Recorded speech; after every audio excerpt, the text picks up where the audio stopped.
Welcome to episode 94 of the Family Answer Man podcast. Today, we're going to look at what to look for when analyzing the health of your marriage from a biblical worldview on the Family Answer Man podcast.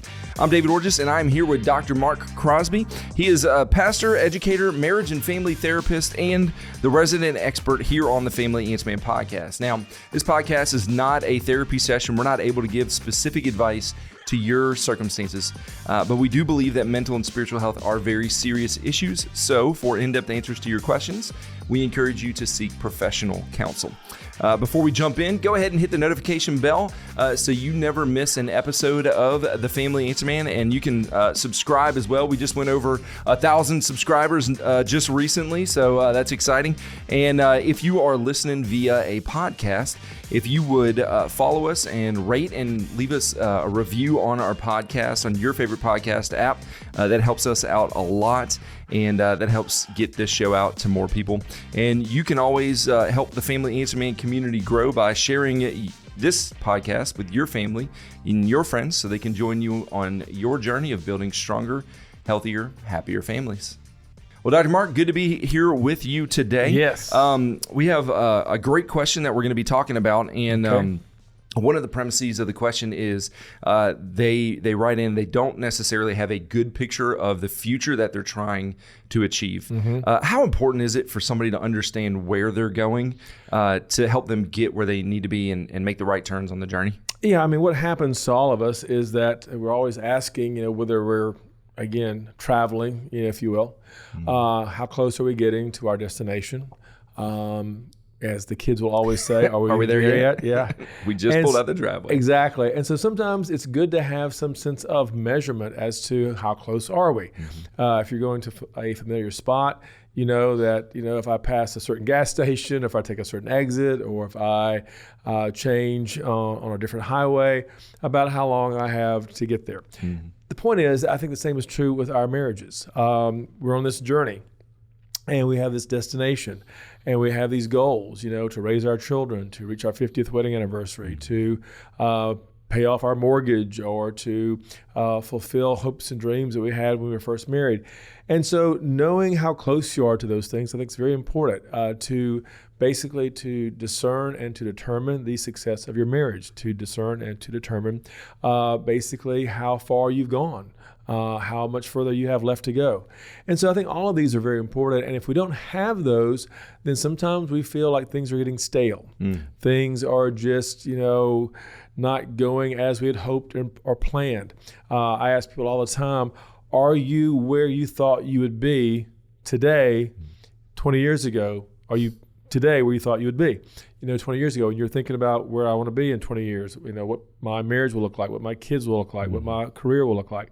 And sometimes, when you have reached that goal, or you say, yes, I'm exactly where I thought I would be, that's a great accomplishment. Or if you're going, I thought I'd be further along. I thought I'd be making more money. I thought I would have more responsibilities. I thought I would live in a different, location. I thought by now my marriage or my kids would be doing this or doing that. And then now we have to ask, so what am I missing? What did not go well? What do I need to change so I can reach that goal?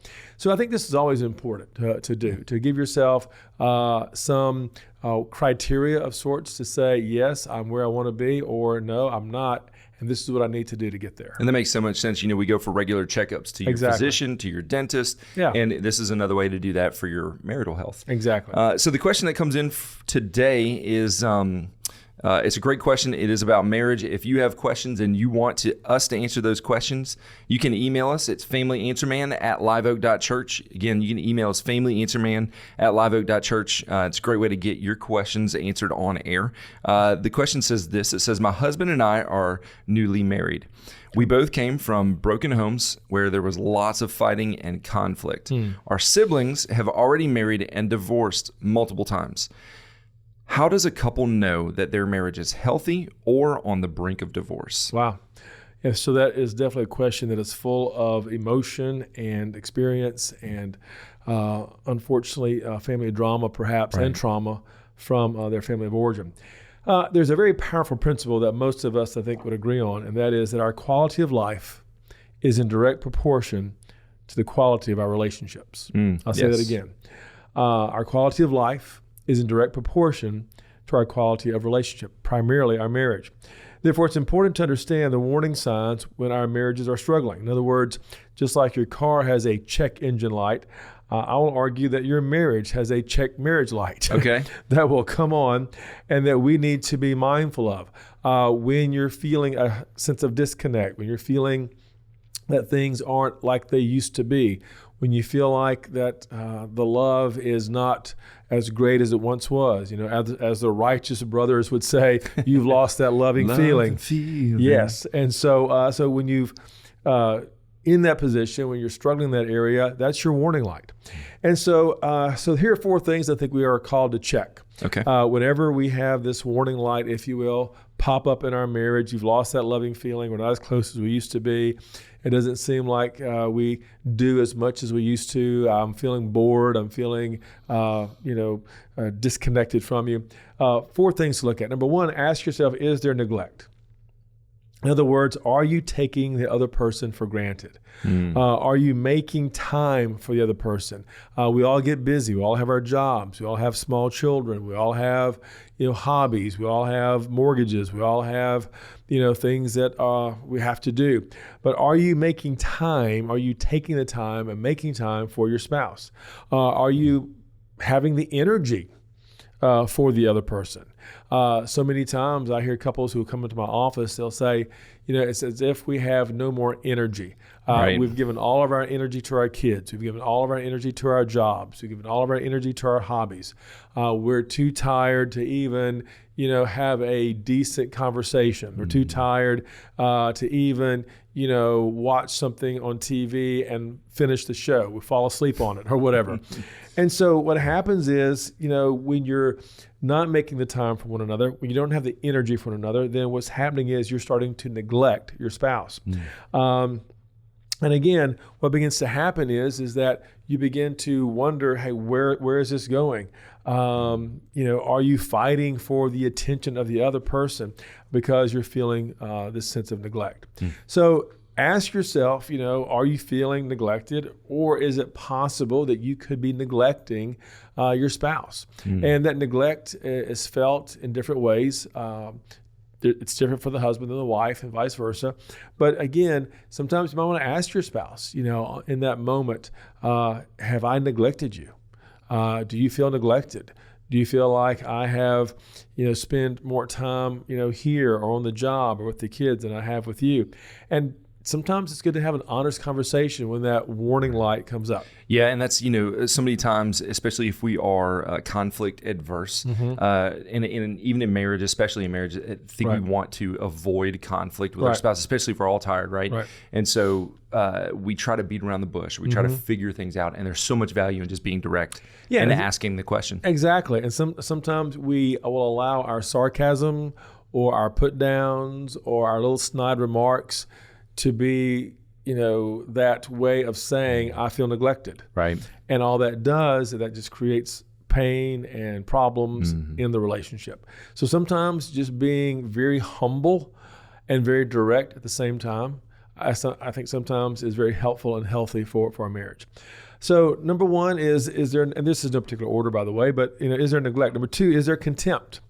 Are you showing the respect? Or are you showing the love?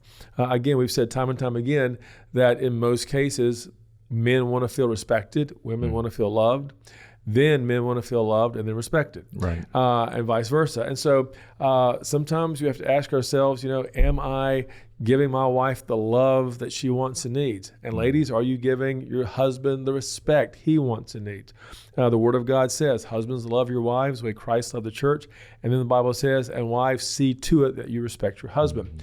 So again, this love and respect is so very important. And when it's not there, the result is a sense of contempt. When you stop respecting your husband, when you stop loving your wife the way you want, then the result is contempt or disrespect begins to emerge in the relationship. So again, learning how to recognize this and also recognizing whether or not your marriage is evolving into a business model. So many times, we look at our marriages after 3, 4, 5, 8, 10, 12, 15 years as a business model. We have bills to pay. We have, memos to be mindful of. We have an agenda we have to keep. We have a pattern we have to follow. We have, blueprints we need to look at. We have, routines we have to make sure are followed. We have rules we have to follow. And the list goes on. And our marriage winds up looking more like a business than an intimate, loving, caring, nurturing, God-fearing relationship. Which is what no one expects or hopes for when they get into a relationship. Exactly. So again, when contempt comes into the marriage, in many times, in many cases, the business model is the result. Number 3, is there indifference? Or another word, is there apathy? Are you no longer caring about this relationship? Are you no longer caring about the feelings of your spouse? Are you no longer caring about the success even of your marriage? Are you no longer caring about how you speak or interact with your spouse? And so when indifference or apathy finds its way into a relationship, that is a severe warning sign. Okay. And so you have to be mindful of that, because the opposite of love is not hate. The opposite of love is apathy. Wow. So when you stop caring, when you stop, engaging, when you stop considering where they are, what's going on, then this sense of apathy or indifference begins to really emerge. Wow. And I think, most people would hear what you just said, that love is not the opposite of hate. Love is the opposite of apathy, that most people would feel safer if they were apathetic in their marriage versus if they had just a directly hateful marriage. Right. But even in hate, there's emotions being expressed, Right. But in apathy, when you say, I don't care how you feel, I don't care what I say to you, I don't care if you stay or go, that is a very dangerous place to be. Yeah. Fourthly, ask yourself this: is there violence in the relationship? And not just physical violence, but that's a very important part. And if there is physical violence, there are things that I think one needs to do to find protection and find safety and security and stability. But is there emotional violence? In other words, are you constantly being criticized and constantly being just derided for who you are as a person and being called all sorts of derogatory names? Is there verbal violence? In other words, are you constantly being yelled at, screamed at? Are you constantly being berated?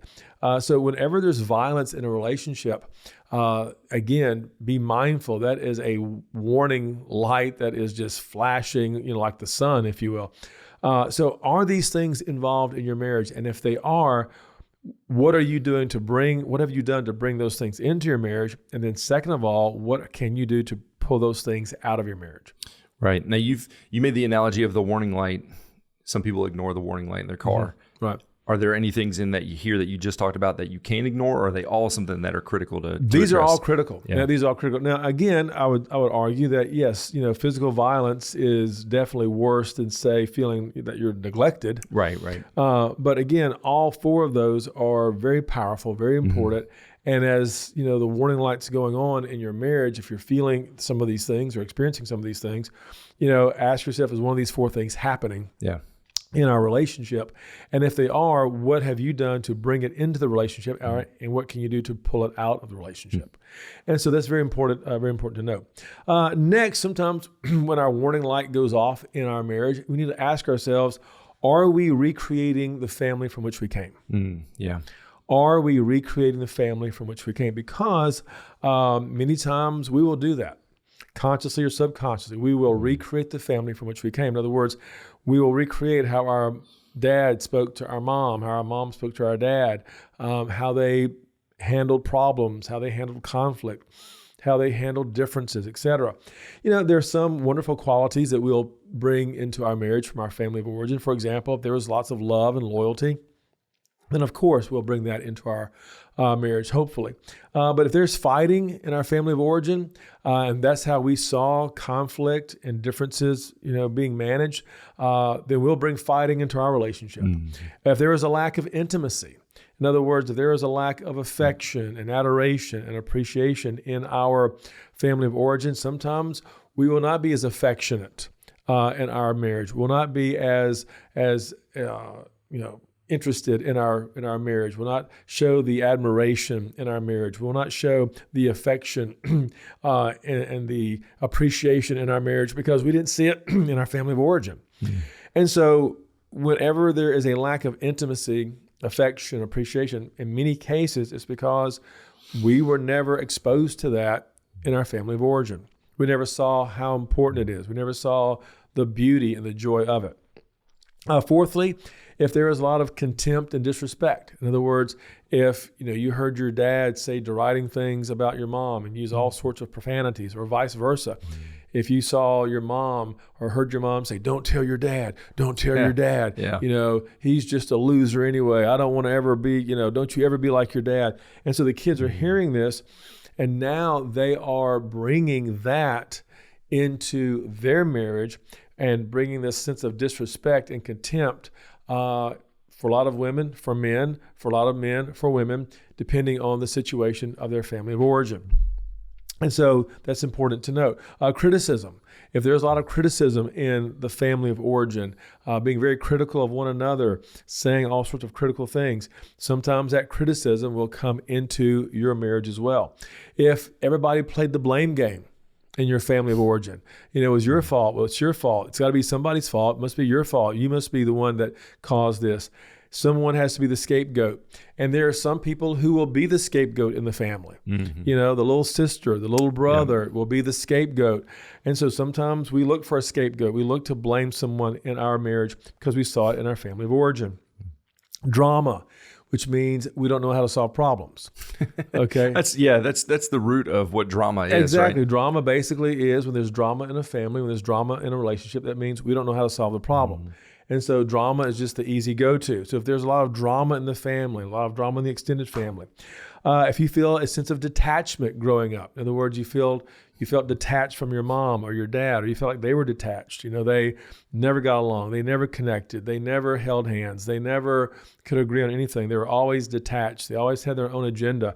Then you bring that detachment into your marriage. You are going to go hunting all the time, or golfing all the time, or you're going to go shopping all the time, or you're going to spend time with your friends all the time, and you never find that attachment with your spouse because that's what you saw growing up. Next is addiction. If you saw lots of addiction, growing up, alcoholism, drug abuse, prescription med abuse, and these addictions were a part of your family of origin, it may also carry over into your new family as you're married. And then last of all, if you're kind of keeping count, secrets. A lot of families make sure that they swear everyone to secrecy. We don't talk about this. We don't talk about what happened. If we didn't talk about it, if we don't talk about it, it means it never happened. You keep that to yourself. You don't ever say this, take that to your grave, whatever. And so what happens is you begin to believe that keeping secrets from dad, keeping secrets from mom, keeping secrets from, those around you is so part of family life. Right. So the point is this, is that when some of these things find their way into your marriage, this is the point. Be mindful, this is not healthy. Be mindful, this may be one reason why the marital warning light is coming on. And be mindful that because this marital warning light is coming on, it's time to do something. It's time to figure out what can we do so that we're not, again, recreating some of the pathology that we came out of when we were growing up in our family of origin. Next, ask yourself this. Ask yourself, do you still feel desire for your spouse? And that seems like a very unusual question, but the reality is sometimes spouses lose their desire. They lose their interest. They lose their wanting to be with their spouse. Now, in many cases, they will say, well, I have to have him or her. I need her to cook dinner. I need her to take care of the kids. I need him, to bring home the check. I need him to be a part of taking the kids to ball practice. I need him to keep, our condo in Florida. Back to the business model. Yeah, back to the business model. But I don't desire them. She's a great cook, but I don't desire her. We have a condo in Florida, but I don't desire him. I need him to help discipline the kids and kill the spiders that come into the kitchen, but I don't desire him. So if there's no desire, that is, again, one reason why the warning light's coming on. Because desire is wanting to be with that person. Next, ask yourself, do you still love them? Love is, again, a very important part of who we are. But again, it's needing to be connected to that person. In other words, I need to be connected to them. I really need them in my life. A desire is wanting. Love is needing them to be in your life. And so that's very important to note. And then ask yourself this question as that warning light comes on. Do you create, husband or wife, it doesn't matter, but do you create an environment where there is appreciation? Because the thing is, we all want to be appreciated, right? We all want for our spouse to say, wow, I really appreciate what you've done. I really appreciate what you've accomplished. I really appreciate, how you handle this. I really appreciate just the very basics, day-to-day, issues and challenges and problem-solving parts of life. And so, but do you create an environment where thankfulness, appreciation, gratitude, whatever word you want to use, is seen in the family? Do you create an environment where there is a sense of fun? We have fun. We do things. We laugh. We cut up. We tell stories. We tell jokes. We laugh at ourselves. We laugh at one another. But is there a sense of fun in your family?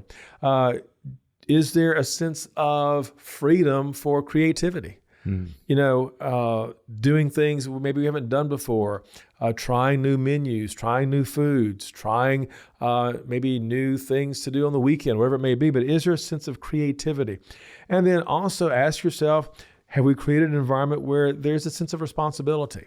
That we all know where we're headed. We all know what we want to do. We all know what's important in life, and we make sure that it tries to get done.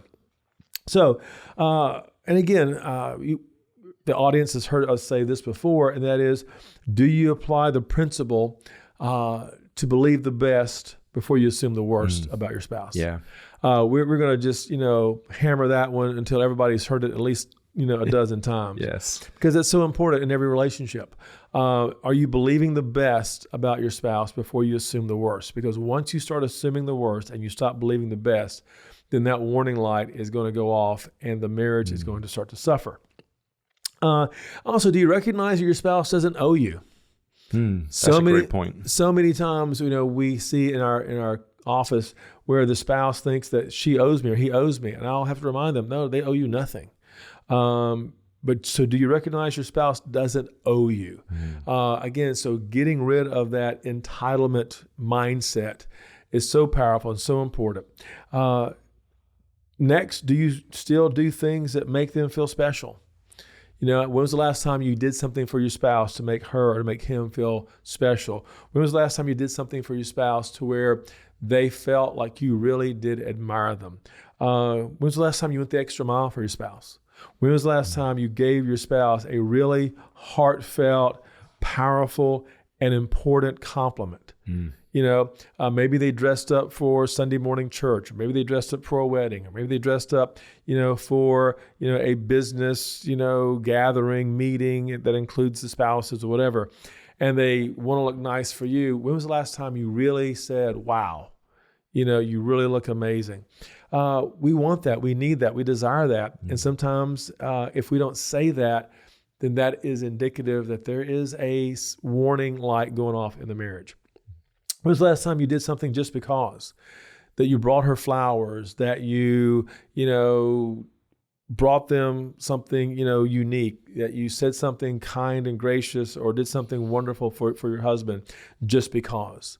That you were thinking about them, that you want to do something for them, that you wanted to have something special for them just because. No special occasion, no special holiday, but just because you love them. And then it's finding special areas of connection. When was the last time, ladies, you just sat down and watched the game with him? You care nothing about the game, but he's there and you care about him. Or guys, when was the last time you just went shopping with her? Just because that's important, because that's their world. Right. And you want to be in their world. Yep. You know, like Gladys Knight said one time, I'd rather have him in my world, be in his world, than live without him in mine, you know? Yeah. And so that's so important. So, and then also sometimes giving them also some space to explore. Sometimes you need to say to your spouse, hey, I know you want to go do this. I know this is important to you. I know your sister wants to bring you. Go ahead. It's okay. It's cool. And allow that freedom of each one of you, allowing each one to explore some new interests, some new opportunities. And then last of all, ask yourself this question. This is so important. And I know this is what most of our audience, I think, would agree with. And that is, do you worship together? That is so powerful. Do you talk about what God is doing in your life? So worshiping together, you know, listening to the same message, singing the same worship songs, praying together, listening to the needs of those around you in your community of faith is so powerful, so important. And I know you've talked to the pastors that listen to our program, and there are a lot of pastors that do listen. That's something, especially for pastors, that's really important because you don't get that opportunity. You are the leader of the church. You're the leader of a ministry. You're the one that's, you know, serving, giving. And so creating those times to worship together can be really meaningful. Exactly. And so if you're a pastor and you have an associate pastor, let them preach. There you go. If you're a pastor, I would argue, try. And I know this is difficult for some, but try to get away once a quarter or twice a year even, and go someplace on a Sunday morning and worship with your spouse. Right. That's so powerful. It's so important. Seek scripture together. Do Bible study together. Do small groups together. Have accountability, you know, together. So again, these are all areas to check. When things feel as if there's a disconnection, when that warning light comes on, these are all areas that you can discover, areas that are important that we are called to recognize as to what brings a healthy marriage. And last of all, like we said, worshiping is so important, but sometimes you may want to just go and see a marriage counselor, not when things are about to fall apart or blow up, but when that warning light comes on. Sometimes you need someone to kind of help pull out of both of you where the struggle may be. Pull out of both of you where the problem may be. Pull out of both of you what's not being said, you know, in the living room, in the kitchen, in the bedroom. But pulling out what, again, is that underlying area that has just not been resolved yet. Again, in listening to this question, this couple, obviously, in their question, did not have a good, you know, role model, if you will. They didn't have a good family of origin to give them a good baseline as to what to look for. And so if that's your story, okay, you can't help that. But what you can do is go talk to a marriage therapist that you really trust and believe in. They can kind of give you some guidance in that area and give you those principles, those tools, those techniques, those theories that all of us need to hear and all of us need to know to make the most important relationship in our life strong and better. Because remember, the principle is this: our quality of life is in direct proportion to our quality of our relationship. And so whatever it is that you try to do to make life better, whether it's working out or saving money or praying often, all those things are important. All those things are great. But the greatest thing I will argue that you can do for your family, after, of course, bringing them to the Lord and worshiping together, but that is to figure out and find out what is it that is important to us, what is it that we need, what is it that we can do to make our marriage strong. Because once again, the quality of our life is in direct proportion to the quality of our relationships. Well, there you have it from the family answer man himself. There are some great indicators, some great warning signs to be on the lookout for. Want to encourage you again that we're not able to give specific advice to your situations, but we do believe that the situations, especially in marriage, that we go through are very important, and we want you to be successful in your marriage. So if you have questions, find somebody that can speak into your life, that can give you some professional direction and coaching. And as always, we hope that this episode of the Family Answer Man will lead you to make changes that'll lead you to a stronger, healthier, happier family.